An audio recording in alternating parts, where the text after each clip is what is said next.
morning, good morning, good morning. Good morning if you're joining us on LinkedIn. Good morning if you are watching on YouTube. Fingers crossed that the LinkedIn tech works. It's been a little bit glitchy lately. It keeps disconnecting at the start of the streams, but fingers crossed it will work. If it does disconnect, I will reconnect it. So if people go back onto my LinkedIn profile, they'll be able to find it there. Good morning, Jordan, and good morning, Jess. Hi, good Good morning. morning. Bright and early on a Friday, and I feel like because it's we've had a 4-day week. Well, we've had a couple of 4-day weeks now, so I feel are we now just like getting back into the swing of things? Do you feel as though we're back into the swing of things, both of you? No.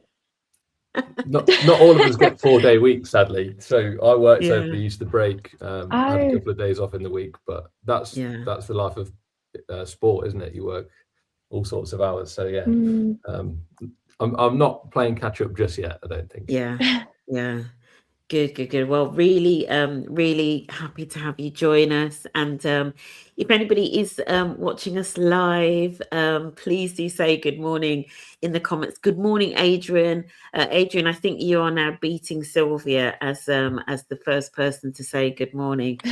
Good morning, Adrian. And I always like to ask people how's your week been, and/or how is the weather as well? I mean, we're in strange times at the moment. There's a lot going on in the world, so I always like to keep it a little bit light. Maybe I should ask a well-being question. Maybe I should ask a question. I don't know. Is there a question that you often use to open events up at your events? You ask people to describe how they're feeling using a certain word, or what do you do? What are one of your tips for opening up events? I mean, we use every time we have an ERG catch up, we always do a go around the room and we do a well-being check-in. So we just check in with everyone and see how they're doing and how their week's gone. So that, yeah. One of the questions I like to sometimes ask is, if you were to describe your mood using the weather, what would it be? Right. So, so for example, I could sort of say, do you know what? I'm actually feeling quite sunny this morning, even though it's not that sunny outside. It's gone a little bit overcast, but my mood is quite sunny. So, so Jordan, how would you describe yourself if you were using the weather? I'd say, do you know the term squally? It's like a bit windy. It's a very northern. It's a very northern phrase. Yeah. I mean, I'm in the Midlands, not quite up north, but I shouldn't admit, but I'm not I'm not the biggest morning person, shall we say. So I have to warm up throughout the day, and by 4 o'clock, I sort of hit my stride. Yeah, so feeling a bit squally. I get that. Good morning, Junior Beeman. Good morning, Oprah and friends. Junior affectionately calls me Oprah. Good morning, Junior. Jess, how are you feeling? Describe yourself in one word. If you were the weather, how would you describe your mood? I would say foggy, but in a nice way. You know, when you're all like cozy inside and outside is foggy. Yeah. That's the vibe. Nice. Well, that's one tip. So if you're joining us live, just describe how you're feeling today using one word. If you were describing yourself and you were using the weather, what would it be? Good morning, Sylvia, Anna as well. Lovely to have you here.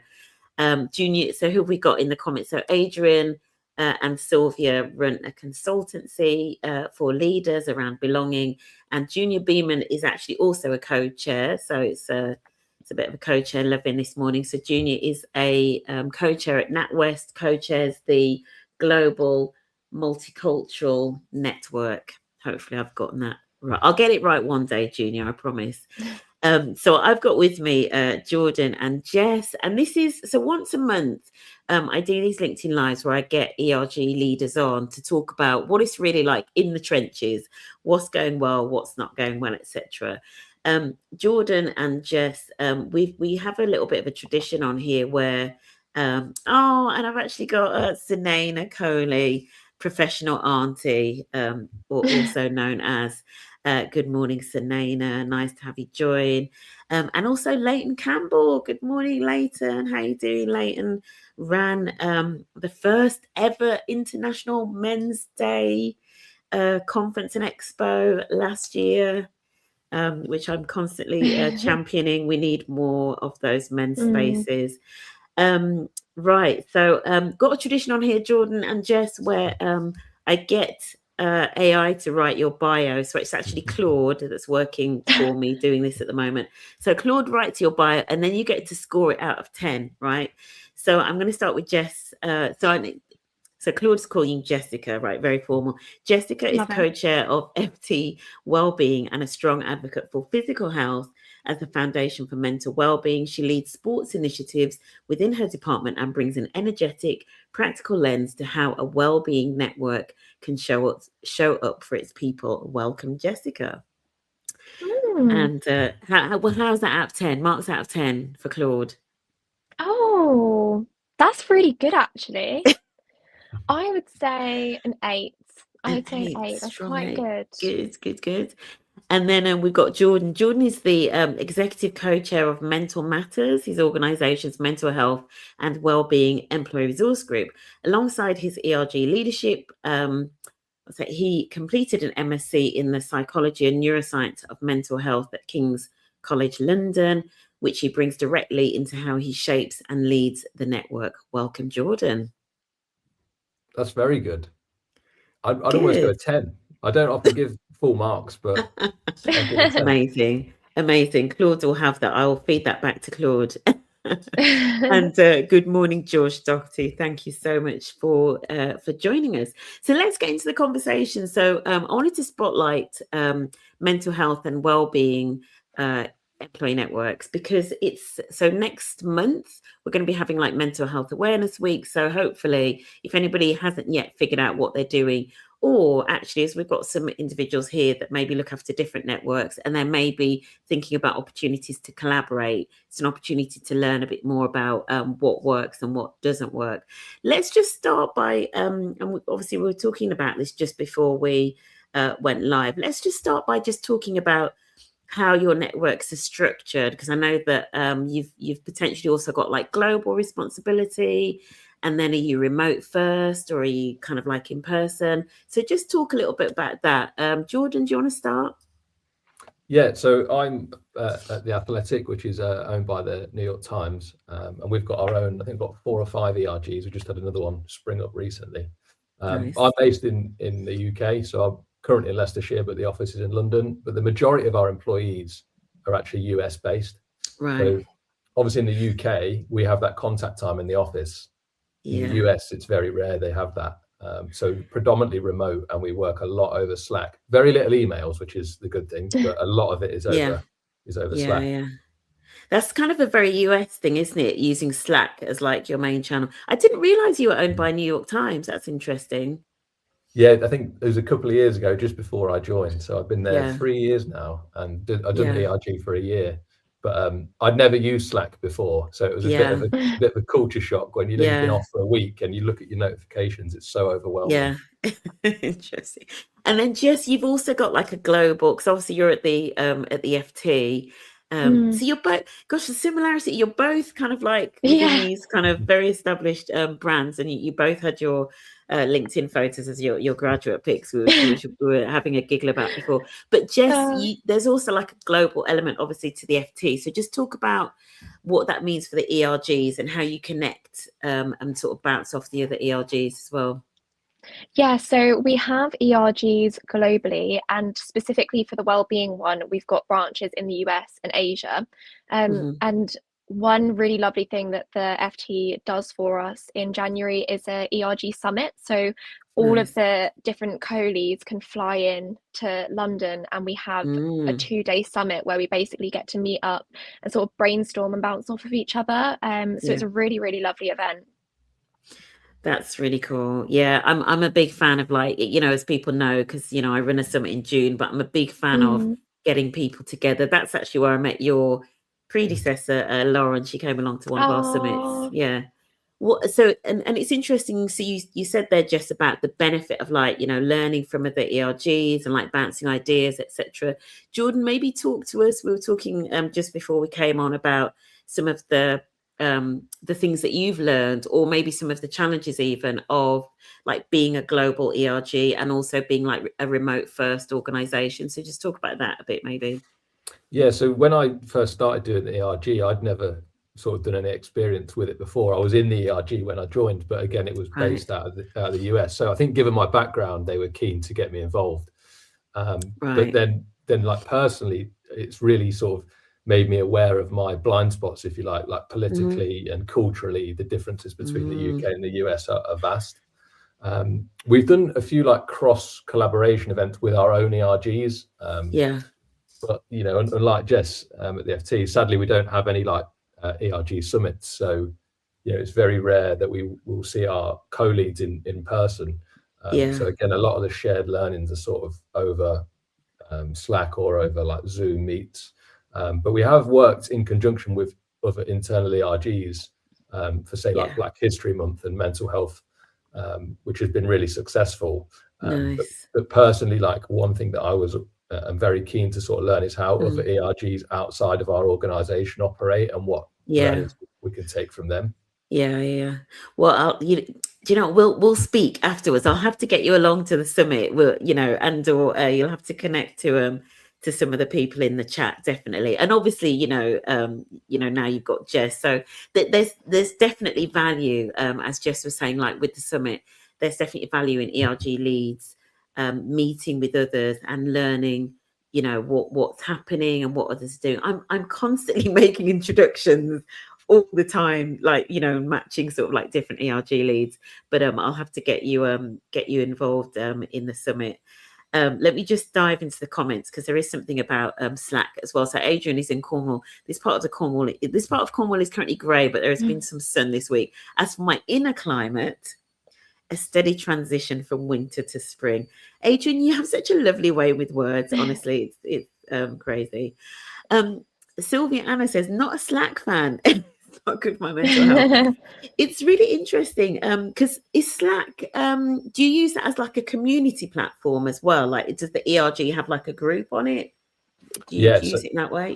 So we have a group, and then there's basically loads of different channels, and we've got so many, like there must be upwards near 100. And exactly that, we do a lot of sort of stuff around Slack anxiety, because really, and I work, so today I start work at 3 p.m. So I'll do what I need to do before work, like I'd make sure I exercise, etc. But then there are days where you are just very anxious about opening Slack, because you sort of don't know what you're walking into. You're halfway through the day. And again, with the US side, there's a lot of different shift times, and time zones. So Slack anxiety is definitely a thing. Wow. Well, I never knew that. Well, Sylvia Anna, thank you for mentioning that. Does that mean you don't use Viva Engage, right? You just use like Slack? Jess, what platforms do you use? Do you use Viva Engage or anything like that, or just Teams as like a community space for your ERG? We actually use Slack as well. Do you? Yeah, and my department at the FT is actually one of the only departments that don't use Slack as our main source of contact. So I live out of Google Chats and Gmail, whereas I'm having to kind of learn Slack because everyone else at the FT is on there and our channels are on there. So it's definitely been like a learning experience. But there's this one channel that we have on Slack, which is Perfect Paws, where people post pictures of their cats, and that's the one channel I'm using to try and get myself into it. So that's really, there's actually some really good learnings in here. First of all, so your organization's a Google rather than Microsoft, is what I'm guessing, right, in the back end. Yes. Kind of, which is why you're on Slack. So as part of the ERG Summit, I've actually got a session that is around Viva Engage, but maybe I need to bring in the Slack angle, right? So we'll figure out how to do that. But a couple of things. So first of all, Slack anxiety. I'm interested to get your tips or what you talk about in terms of like Slack anxiety, because maybe refers into other things as well. And then Jess, you were saying something about the pause. What was the channel called? Pause. The cat channel. Perfect Pause or something like that. It's so when you are using community spaces like Slack or Viva Engage, as a lot of people do, pet groups are a really good way of driving engagement. And actually, I don't know whether they help to sort of like lower the anxiety, but groups where people share photos of their pets, and are just taking that time to connect, but like in a different way, like in terms of like, mentally and emotionally and all of that, can just really help to kind of, get the engagement and, maybe stop people thinking about all of the notifications that they've got to read. So maybe it's a good welcome break. I don't know what your thoughts are on that, Jess. Yeah, definitely. It's the one channel that I actually enjoy going into, obviously aside from our Wellbeing channel. But yeah, it can just be quite a gloomy place, can't it? Because it's where people go to moan about tech issues or say this isn't working or flag things. So it's nice to have that space that you can go to be like, oh, this is a really cute picture of a cat. It just kind of lightens your day. Yeah, so interesting. Liam, around 37% of desk workers use tools like Slack outside working hours weekly, and those who feel pressure to do so report 1 times higher stress, 2 times greater burnout, 20% lower productivity. Does that resonate for you, Jordan, as well? Yeah, that doesn't surprise me at all. Actually, our team, like our UK social team, we're very disciplined when it comes to, if you're on Slack when you're off, don't do it. Like I was actually signed off for a month in January because I wasn't very well. And I dipped in and out of Slack because obviously you want to stay across everything. Right. And then, got a little bit of a slap on the wrist. So our culture is very good at like making sure you're off Slack when you're not at work. Because it can be, it's so easy. It's a bit like WhatsApp, isn't it? It's so easy absolutely. Just to log on and check your notifications. So it kind of links into like an always on culture, right? Which I think Junior's alluding to. So he says, I'll take your Slack anxiety and raise you a Teams trauma daily. So interesting.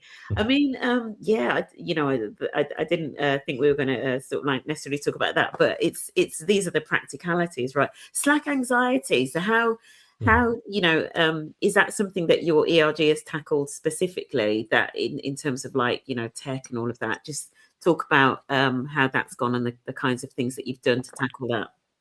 Yeah, within our ERG, it's sort of a big focus for us. We're actually doing something at the end of the month for, I think it's Stress Awareness Month this month. So we're we're getting a sort of external speaker to come in and talk about that kind of thing. And I work in the UK social media team, so my screen time is often quite high. And again, a lot of our journalists, they're working on stories. Again, their screen time is really high. So that's been something that's been a focus in the ERG, not specifically asking people to put their screen time in, because you get your sort of report on a Monday and you're like, oh, mine's so high, and like the amount of phone pickups that I have is too high. Right. So yeah, that is definitely one thing. But like where I worked previously, my co-chair Alex, we worked in the same team at our old job as well, and then we came across to the athletics. So we've got a shared background, and we know what like an always on culture looks like. So we're very keen to make sure that the culture, maybe above my pay grade, it's a bit different, but for me certainly, I'm trying to be as disciplined as I can, that when I'm off, I'm not on Slack, and you're not opening it until you log on, basically. Yeah. And there's something about, we'll maybe come back to that, because there is something about, I think specifically when it comes to mental health and well-being, what is being like modeled by the leaders, because that kind of sets the tone of what is acceptable, so, when you said about people not going on Slack if they're off, there's something about, if the leaders do that as well, then that kind of sets the tone. But if the leaders kind of are still always on and always on Slack, even when they're off, then it's harder to kind of set that as the culture. So just as Jordan said, we're coming up to sort of various kind of mental health awareness sort of weeks and months, etc. Is there anything specific that you've got planned kind of coming up for, those sort of like key weeks and months? So we actually did an event yesterday, which was all about how to manage stress in a high pressure environment. So we had an external speaker come in called Emma from Into the Fold. She's lovely. Highly recommend taking a look at the work that she does. But she works all around basically how you can use the tools that you already have to manage your stress in the workplace. So we did an hour session and like a light lunch, and it was really nice. It was really engaging, and it was all basically to give people that kind of practical toolkit, is what she calls them, that they can use in the day-to-day, which was really lovely. And we also supplement each month with our newsletter. So this month we did the edition focused on sort of practical ways that you can ease your stress, and different resources that we provide at the FT, and also that you can kind of look at outside as well. Yeah, interesting. Yeah. And interesting that you both mentioned speakers, and maybe that links into the question that I was going to ask about budget and use of budget and money, etc. What made you like go for an external speaker, and what do you feel that it brought that maybe you couldn't have delivered if you hadn't used like budget to get a speaker in? Do you know what I mean? Like, why did you decide that it was good value? So with this particular speaker, it was actually someone that my co-chair knows outside of work. So it was recommended through her. But it was purely because we actually had some budget left over for the quarter, because we've been quite smart. So we try to collaborate as much as we can with other departments. And one of the big events that we did at the start of the year, we actually got a collaboration request from our FT Live department and also our FT Flick. So they then took over the costs, which kind of eased a lot of the pressure from us. So because we had that, I think it's a balance. Like if you're able to collaborate as much as you can, then it takes the pressure off in that way. Definitely. That honestly, the gem through that. So collaborating with an other internal departments or divisions or functions, and then they take the cost. I mean, that's genius. Like, because then it saves your ERG budget, right? It's perfect. Jordan, just in terms of your perspective around, budget and speakers, and how maybe how you go about choosing the speaker as well. Yeah, so last year like I said, we did a few like cross collaboration internally with different ERGs, which they were really successful. They went really well. I think the difference certainly between our ERG is like mental health and wellness. You almost have to be, it's reliant on the members of the group to be open and vulnerable if they choose to, and obviously you're trying to create that space for them. But our other ERGs are slightly different, where you identify with that ERG more. So but they were really successful. So we thought this year, like, not sort of take it up a notch, but we wanted to bring in someone external who was like a specialist in the field, and also to elevate an external voice, because me and Alex have done a few like internal events, and it's always obviously good to freshen up, get an expert in the field, and then we can use their we've kind of seen we're planning it this week, but we've also had a few calls so far. We've seen the sort of angle that we're going to go down, and it's like we can use these resources going forward, and it's not just the internal resources that we've got available. Then we've actually got something sort of external that like a framework that people can take away. It's a really good thought around, because I know that that there was a time when ERGs were bringing in lots of speakers, right? And I know that a lot of companies now have clamped down on it. But I think the way that both of you have explained it in terms of why you felt it necessary to bring a speaker in, to bring in a different perspective. And I think specifically in this area, so mental health, stress, well-being at work, I've got a guest coming on in about 4 weeks' time, who is a specialist again in this area. He's a psychologist. But the reality is that stress is getting worse. Do you know what I mean? So actually, we do need like fresh thinking at this problem. So I think a speaker potentially can bring that. Let's get on to the thing about leaders, and maybe I'll talk to you about either how you've gotten leaders and or your exec sponsor involved in what the ERG are doing. So this comment here from Junior. So this is about the leadership behaviors. I once had a client who was a senior leader, and they were going on their dream holiday with their family and still took their work mobile just in case they needed to be reached in a completely different time zone. What? Yeah, I mean, let's just talk about that, and then Leighton's done a really suggested a really good question about gender differences as well. Let's just talk about the important role of leaders, particularly for this ERG, and how easy have you found it to get leaders involved, and what does that look like, etc. Well, I can speak very highly of our leaders at the Athletic. They've all been fantastic. Like I say, I have the advantage of having the office based in London, so do get that contact time with with my manager and the leaders of the organisation. Whereas obviously, only kind of see the leaders in the States on calls, or we have one summit a year for our team. But they've been really engaged in all the ERGs. We've got like a DEI council that they all sort of feed into, and they're all very involved. And like I had an idea basically at the start of the year, and I felt completely at ease to go and speak to the leader and say, this is my plan, this is what I want to do. Like I said, because I've been off, unfortunately, I've put it on the back burner a little bit, but she was so open to that. She thought it was a great idea and was like, yeah, just go ahead and do it. So like, I've got the autonomy to do that, which is a big boost, because like you say, obviously the culture comes from the top. And it's very good that they're receptive to ideas. So it's been very helpful. Absolutely. And I wanted to pick up on a couple of things that you said there. First of all, you said about the fact that it's almost like easier with the leaders here, because you can see them, right? You can go into the office and see them, and it links to a conversation I was having yesterday with somebody about going into the office. And I don't want to tell everybody that you have to be in the office full time. I'm not saying that, but relationships are easier to form when you can physically get close to people, right? That's the reality of it. Jess, what's your experience of like getting leaders involved in what the ERG is doing? Really, really positive again. So our sponsor is actually our CEO, John, and he is such an advocate. Yeah, he's such an advocate for well-being and mental health. And we actually recently had a one-to-one group session with him, just with our ERG co-leads, to talk about sort of how he would like us to support the company and sort of run our events.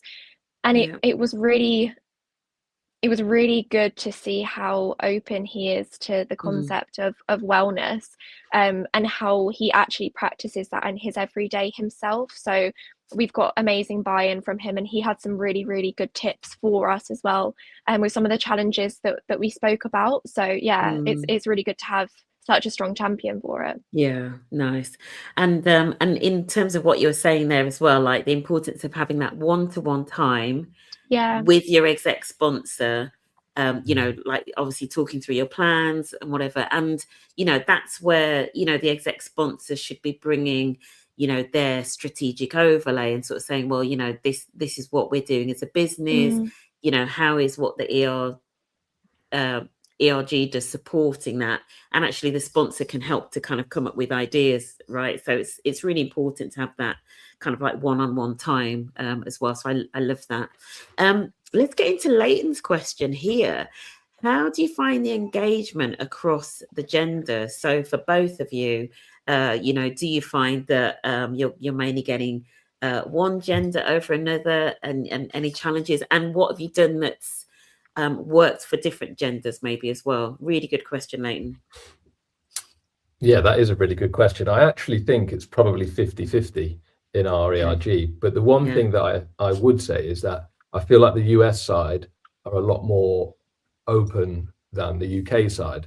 And I feel like that's a massive cultural difference. Like, it's very interesting. Like our title is Mental Matters, which was always the ERG title. I did kind of want to change it to being a more well-being focused ERG, on the basis that I feel like as soon as you mention the words mental health in the UK, people straight away sort of take a step back. And obviously the stigma attached to it. Whereas in the US, they're a lot more open with it. So I feel like gender-wise, it's probably an even split. Still, there's obviously like a lot of work to be done around men's mental health. But I feel like culturally, the difference is like the US are a lot more forthcoming with it. And again, the UK have got that contact time in the office. So we do like monthly mental health walks along the Thames. we were supposed to sort of, chew the fat really, but like nobody sort of directly says, right, so how are you? Like, how are you? What's going on? Because it's a very British thing, is just to sort of skirt around the issue kind of thing and just talk about anything else. So culturally, I think the differences are there, but maybe like gender wise, I think it's probably quite an even split. That's so interesting, and I'm really intrigued to delve into the differences around the US and UK. And you saying that the differences are across all genders, like both genders as well, in terms of interesting. That's how I feel with it. And even sort of like, in the States, like therapy is a lot more common, or even if it's not more common, it's more common to talk about it. I try and be as open and vulnerable as possible to sort of say to people in the UK, it's okay to be like this, like, we don't have to. So it's very different. Fascinating. Jess, how about you? The gender differences in terms of engagement. It's really interesting to think about that, actually, because I would say in the UK it's definitely event dependent, because we rebranded. So it's really interesting that you said, Jordan, that you'd like to rebrand, because yes, I do agree with the UK, you need to be careful with wording, and that's actually one of the tips that our CEO gave us, was that you have to speak the language of the people that you're engaging with. So we changed it to FT Wellbeing, and it really is event dependent. So I did a campaign for Movember with some of the men in the office that wanted to get involved with it, and we did a podcast episode. All men kind of sat around this podcast table having a really open conversation, and that was so lovely. But then you have events like the one that we ran yesterday around your stress and wellness, and I would say 90% of the attendees were women. And then you have events that we ran around financial well-being, and I would say that was more of a 50-50 split. So I think it is really event dependent, and it's definitely something that we're trying to boost engagement of. But it is something where if we want to have that level of engagement, we need to really be careful with the way that we're wording it, and like our CEO said, speak their language. That's really interesting about it being quite event specific, I guess, but but a really good tip from the CEO in terms of making the language work for the people that you want to get into the room, which still kind of leaves that slight, that question about how do we get over the stigma. So using the language to kind of like meet people where they are. But then how do we still get over the stigma of really getting into some of because the mental health and well-being is a spectrum, isn't it, of wellness or not wellness, unwellness, if that makes sense. And sometimes we are all quite comfortable talking about things at one end of the spectrum, but not all the way along. And there's a lot of stigma. The more we're talking about mental ill health, there's more stigma right around that. So it's I don't have any answers. I just have questions. So it's really interesting. The one thing you mentioned as well, Jordan, about your mental health talks, I know I must put you in touch with Richard Loftus from Well Run Brum, which is a great Birmingham charity or CIC, I can't remember, but that's for men. It's for men's mental health. But one of the things they do at the start of their run, so it's a run club, social running, but at the start of the run they have a speaker. I mean, not anybody they do have some quite high profile, but they have a speaker that gives literally like a 5 or 10 minute talk about their own lived experience, and it kind of sort of then sets the tone. And so people aren't sort of told, oh, you've got to run and talk about your feelings, but it kind of almost like gives people the permission to then have deeper conversations potentially as they're running. Do you know what I mean? So we've got a run club, we set that up as well. Cool. And we did the mental health walks, because I was like, well, not everyone can run, it's not you can't be everything to everyone, right? We set that up, but again it ends up being talking about the weekend's football rather than actually proper mental health questions. But that seems to just be what men are like. Yeah. Yeah. Yeah, that's a whole nother episode on its own. More to come on that, actually, in terms of that gender difference. Really good question here from Mike Holensky. Morning, Mike. From a commitment and accountability perspective at the top of organizations, how do we embed this type of, like, these behaviors and support, etc., into leadership performance and success measures? Great question, Mike. What are your thoughts about how we embedded it? I mean, I love, Jess, that you said that the exec sponsor actually of your network is the CEO, right? Yeah. Mike's point about how do we embed it into measures. Do you have any measures within your organization that are measuring stress levels or well-being, etc., that you can think of? Yeah, I mean, we have various surveys that go out. I think, I'm not sure whether people feel that they can be 100% honest with those sorts of surveys. So it's definitely, with my co-chair and I, a conversation of how do we kind of get more honest responses. So that's something that we're working on. In terms of feeding it down, I think there is definitely that, like Jordan was saying, that culture and that stigma around mental health and well-being that I've definitely noticed stepping into this role more so. And I think it is one of those things that we need to have more examples of leaders talking about these things. So that's something that we really want to tackle this year. And our CEO is definitely on board with being part of that process, because I think the more people see people in positions of leadership talk about these topics, the more that they kind of internalize it themselves and become more okay with the conversations around it. So I think it's definitely something that won't happen overnight by a long shot, especially in the UK, but it's definitely something that we need to at least start on. Yeah, absolutely. Yeah, I'm totally with you. I mean, having the CEO in particular supporting it is massive. Many years ago, when I worked for a CEO, he sadly lost his daughter, and not long after that, he was actually signed off work with depression, and he was very open about it. And I think that it made a massive difference. It almost gave people permission to be open about those sorts of challenges. And at the end of the day, our mental health, as with like my CEO there, our mental health really is just a response to what's going on in our lives, right? It's, and if so, interesting. Jordan, your thoughts about how we embed this type of thing into leadership performance and successes?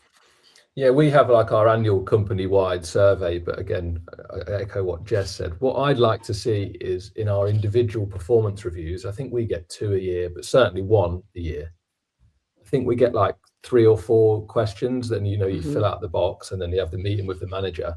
I'd like to see you sort of mental health as an actual performance objective, or assess it at the end of the year.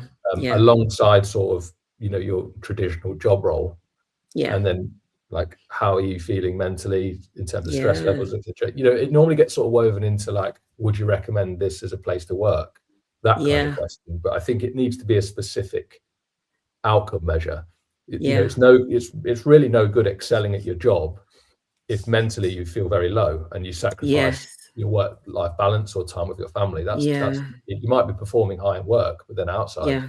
That's not really optimal, is it? So I'd like to see it woven in like that if possible. But again, as Jess says, like, our leaders are very, very good advocates. And one of our leaders last year in an ERG, an audience summit in the States, was quite emotional about our team, because we don't see each other very often. But it was so powerful to see a man very open and vulnerable like that. And it made me respect him even more, because I knew that the culture he was putting in place was something that I can get on board with. So again, that's how I'd like to see it woven in terms of like survey or performance review, really. That's great. And I know that one of the individuals that we've got on this, Adrian Arinta, because I've had him on a LinkedIn Live. Sometimes you can't measure everything, right? If that makes sense. So we like to measure things, especially from certain professions, but that example that you've just given there, that moment, it's kind of not measurable, but it would have a massive impact. Do you know what I mean? So I know, because sometimes we almost sometimes get a little bit too hung up on measures. And I say that as an accountant, right? That's my background. But sometimes, you know, there are moments that happen, you know, human moments like that happen, that have a massive impact. Interesting question here from Sylvia Anna. Do you feel that your ERG is an integral part of the organisation, or is it still an add-on or nice to have?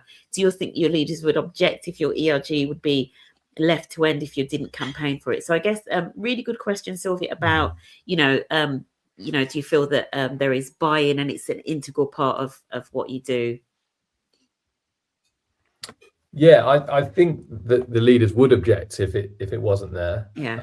It's a very interesting question, like the word integral. I think it is integral, but it also does feel like a nice to have at the same time.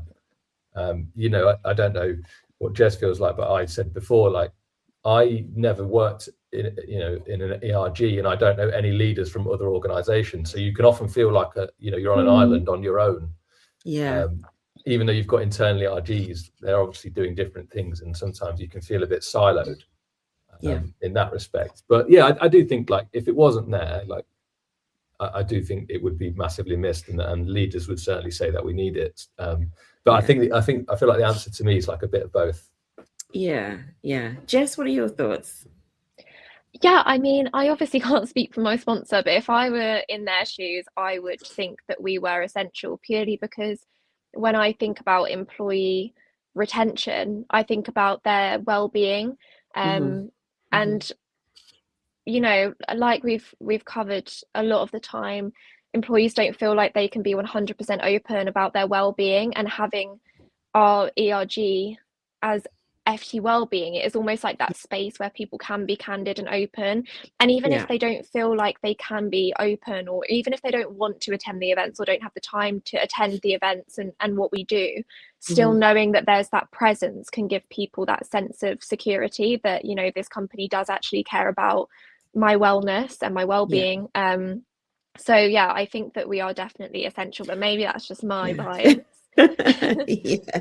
Well, you know, as we said before, you know, stress levels are like, it's stress levels at work, stress levels related to work are at an all-time high. So, you know, I think anything that can be sort of thrown at the problem to try to solve it is going to be valuable. I think actually of many of the ERGs that I often see, I can see why mental health and wellbeing ERGs definitely get a lot of support, because it's such a big challenge for the organization, right? Really interesting comment here, and it links to something you were saying, Jess, as well, and Hardev also. Good morning, Hardev, a co-chair at a men's network as well. It's really interesting. We ran an event on menopause and mental health last year, and 60% of the audience were men. We love that. Wow. When asked why they attended, a majority said it's a safe space. Do you know what? I love that so much. Like, I literally love that. Yeah. Menopause and mental health. Now that I would be at that. Yeah. I don't know if that's something that you've run. I mean, again, I don't know whether that was, I really love that. I don't know whether that was an ERG run or just an event, but, you know, again, it's these opportunities potentially to collaborate as well, isn't it, with different ERGs and doing things like that. Yeah, I love that. What any thoughts on that comment, guys? That reminds me of the Wellbeing at Work summit last year, which I went, and I think the last talk was about the menopause, and you know, I thought I'm going to stay and make sure I listen to this. And like I said earlier, it makes me aware of my blind spots, because that's something obviously wouldn't even cross my mind. So when you sort of broaden your horizons to other, you know, perspectives, it's quite illuminating. And again, it's something that's been a real challenge for me personally in this role, is that there's a lot of blind spots that I had that I probably didn't realize before. So that was really helpful. But it's quite interesting that you know, that says to me that men do want to talk about mental health and wellness, but they don't. And menopause. And menopause, but they don't know where to go and where the safe space is for them. Yeah. Jess, your thoughts on it? Yeah, I don't know whether that number surprised me, but it definitely that's really, really nice to see. I think I was quite humbled by the, like I mentioned, the Movember campaign that we did, the podcast episode that we had, where we all just sat around this round table and had this really, really open conversation about men's mental health and men's struggles, particularly in the workplace. But yeah, just I feel like we need to keep having more of these open conversations and having that buy-in from men and opening up that sort of safe space. But it's really interesting that it was the menopause event that they were really bought into. I mean, I've got a few theories, but that I'll save that for another episode. Hardev, I think that would be a good idea for when we see a lot of presenteeism. How can we create an open, safe space and narrative for our people, which kind of like links into what we were saying before about things like the Slack anxiety and that kind of always on culture as well. How we create an open space, and then I'm gonna go on to Sylvia's, and then we're gonna start to wrap things up, because although I know, like, you know, the comments are just getting like really interesting and exciting, I do have an opinion on the stigma of mental health in the UK. This is just a facet of a more complex combination of reasons. I feel it comes from the fear of being perceived as weak. And if you are weak, you can be defeated. I am referring to deep, unconscious, generally held response, and as such need to handle with care. Big topic to express properly in a comment. I know the comments are like, What are your thoughts on that? Does that resonate for both of you? Yeah, massively. And in my previous role, I was signed off work. And I refused to take the doctor's advice. I continued working because of that exact reason. I thought it was a weakness. And then fast forward a year later, I was signed off again, and I was like, this time I'm taking it. I'm ill. But especially as well-being, again, we could go into that in another day. But being a man, that being perceived as weak is a huge thing, and it's a lot of reason why men sort of almost don't swallow their pride and admit that they're struggling. I fortunately now I feel like I'm at the other side, but I struggled with depression and anxiety for 7 years and took medication, and it was none of my friends knew because I didn't want to tell them.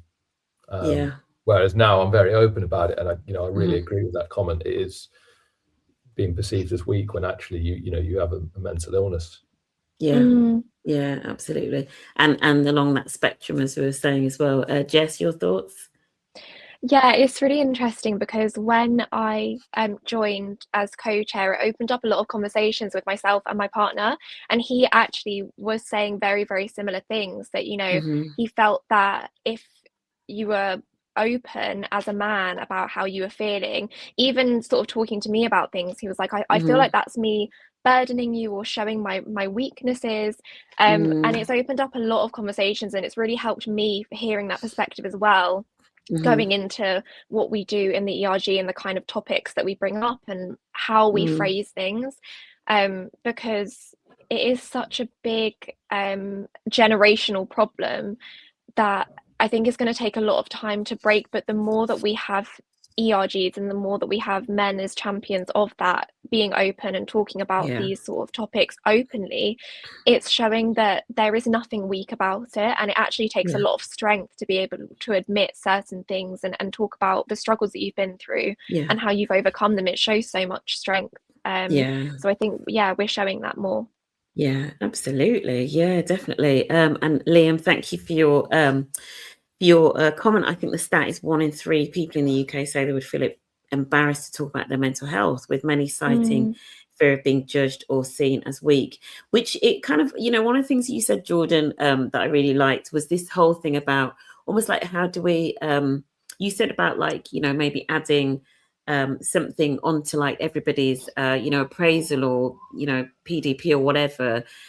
Because then it almost kind of like just sort of like normalizes it then. If it, a bit like at the start of this conversation, I was like, if everybody were to describe their mood using the weather, what would it be, right? How do we just normalize that kind of, this is how I'm feeling right now, like this is what's going on for me, and sort of like normalize those conversations, that it doesn't become this whole like taboo topic, right, that can't be talked about.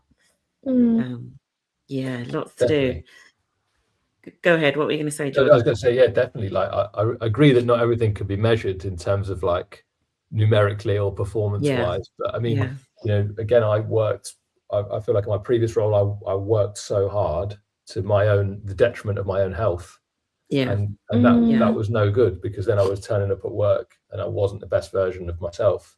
Whereas we've actually had conversations where I am now that, you can't be at your optimal performance all the time. There are going to be times where you have to accept that, I need a bit of a break, or I need a bit of a quieter shift today. And I think that's important. Yeah, absolutely. It's all about energy levels, isn't it? Yeah. Which, that was one of the questions actually that I had about, just generally about things like, time and budget and whatever. But I guess, as ERG leads, it can be, because effectively you're doing this on top of your day job. So it can be easy to get in that space where you kind of like get burned out and you've just got so much on. So actually, how do you sort of like, manage your time and manage your energy? And how do you do that? What is it that kind of works for you, whether it's support from other people or, specific tips that you use, etc. How do you manage your time and energy?